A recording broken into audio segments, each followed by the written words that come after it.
Okay, just want to make a quick video regarding sa mga naoobserbahan ko po no sa paligid. Ang dami po ngayon, ang dami actually tulad na lang po nung mga natural na sinasabi nila na parang normal lang. Okay? Pero kung tutuusin po, ito po ay hindi na po akma sa kagandahang asal. Hindi na po katanggap-tanggap, lalo na sa mata ng Panginoon.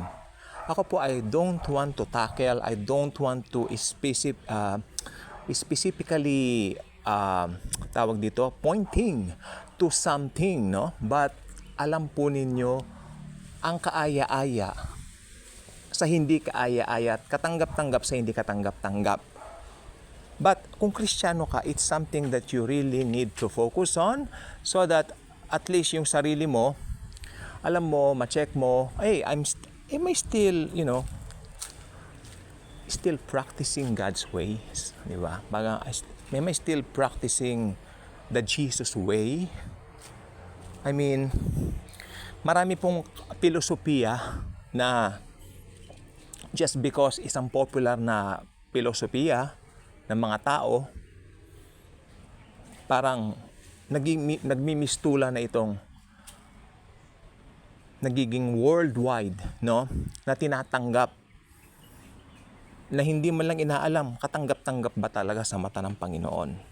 So ito ay something that we really need to focus or to really to take good care of ourselves from, especially mga anak natin, yung mga sikiting natin, mga bata. Mag-iingat po talaga. Because this vlog is a vlog, I'm not saying that this vlog is neutral. Of course, hindi po ito para sa masama, hindi po ito sa kasamaan, but we love the sinners. But we hate the sin. Ito po ay tumutukoy, sabi kasi ng Bible, nasa atin ang ilaw. Di ba? We are the light and salt of the world. Hello, Kristiyano, kung paano, kung pati ikaw ay parang mistulang na da-divert ang mind mo doon sa mga parang filosofiya ng mundo, paano naman yun? Hindi ibig sabihin. Kasi ang dami ko po nakikita mga malalaking churches ngayon na parang yung mga members po nila I mean, literally members po nila na mga kaibigan ko po dati doon, no, sa mga institutional churches na yan. Iba yung ways at lakad nila sa buhay. It's not that I'm saying na, hey, kailangan ganun ka. Hindi po yun. I mean, kasi ganito po yan eh. Tinanggap natin si Jesus. We receive Jesus as Lord and Savior. Therefore, yung light niya o yung liwanag niya, ito po yung bagay na magre-reflect sa atin. You cannot just, hey, I'm a Christian. Ganon. And then parang, you will go to the ways of the world. May something wrong sa bagay na yan. Nakakabahala lang po kaya gumawa ako ng vlog tungkol dyan. Ako po, whenever I make a vlog right now, I mean, I really make it a point na ito yung kailangan marinig ng tao. Di po ba? Wala po ako ditong papangalanan, wala po ako ditong sasabihin anong gawain yon, but at least I know, matatanda na tayo para malaman natin yung tama sa mali. Hindi po ba? I believe in you. I believe in your tawag dito, decisions, no? O yung inyong mga tawag dito, pananaw.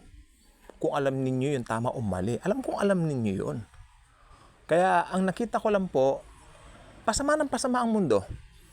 Magbukas lang po kayo ng mga TV, magbasa kayo ng dyaryo, magbukas kayo ng Google, dito sa Facebook, ay saan, social media, kahit saan platforms. Pasama ang mundo, yung mga balita, hindi nakaaya-aya. Ano ang nangyayari sa mundo, mga Kristiyano, what are we doing? Isa lang po magagawa natin. Share the gospel. We cannot do anything beyond our control, of course, but at least we can share the gospel. Nandiyan ang mga Facebooks natin, mga YouTubes natin. There, we can, post something about Jesus and His love. Mahal ni Jesus ang lahat. Alam niyo po ba yung mga sinners? Mahal ni Jesus yan. Hindi niya kinokondem yan. That's why wala tayo sa process o wala tayo dun sa pagkokondem ng kahit na sino. Ang atin pong concern ay yung mga bagay na sa Panginoon ay nakalulugod. Di po ba? Ngayon, if you say you're a Christian already, then it should be reflect on your life.